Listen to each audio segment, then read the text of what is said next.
let it break.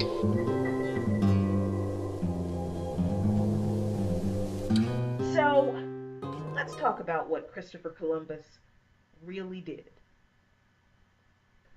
The people Christopher Columbus encountered were the Taino or Arawak Indians, and Columbus himself said that they were peaceful and generous people. This is where he takes 6 Taino people captive so that he can learn their language, they can learn his, and they can show him where to find the gold.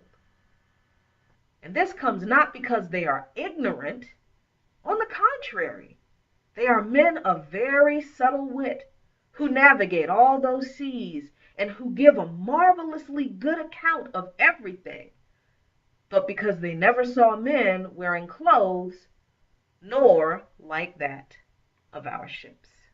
You begin to understand what's going on in his head. Christopher Columbus is thinking only about the money he's going to make. You only take 1,200 men and 17 ships to an island that is inhabited by peaceful people who are kind and generous and who have received you with open arms if you want to take what's theirs. That was an unmistakable show of force. But it will help you understand a little bit of the hell that was unleashed upon these people that even Christopher Columbus admitted were peaceful and kind and generous and intelligent. This is what was done to them. All the following quotes are taken from the book A Short Account of the Destruction of the Indies, written in 1542 by Bartolomé de las Casas, 16th century Spanish Dominican priest who settled in the New World, sailed on one of Christopher Columbus's voyages, transcribed Christopher Columbus's diary, and accompanied Diego Velázquez during the conquest of Cuba. I saw with my own eyes how the Spaniards burned countless local inhabitants alive, or hacked them to pieces, or devised novel ways of torturing them to death, enslaving those they took alive.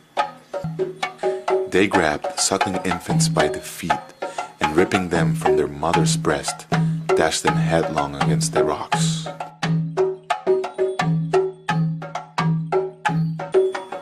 Another member of the governor's party galloped about cutting the legs off all the children. They spared no one, erecting especially white gibbets on which they could string their victims up with their feet just off the ground and then burn them alive, 13 at a time, in honor of our Savior and the 12 apostles. The reason the Christians have murdered on such a vast scale, killed anyone and everyone in their way, is purely and simply greed. They have set out to line their pockets with gold. Hadn't found any gold mines now. When they brought it, what little they found, they were given copper tokens to hang around their necks to prove that they had met their quota. Indians found without a copper token had their hands cut off, and they bled to death. And this is where the insidious nature of the doctrine of discovery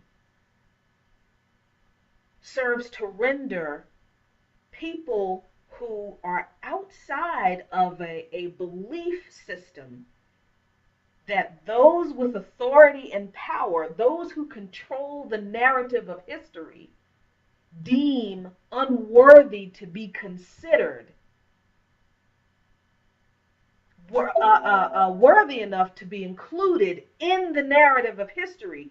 This is where the doctrine of discovery has served to give us this vile, violent, genocidal history of abuse, oppression, and theft in our relationship with Native Americans. Let it break.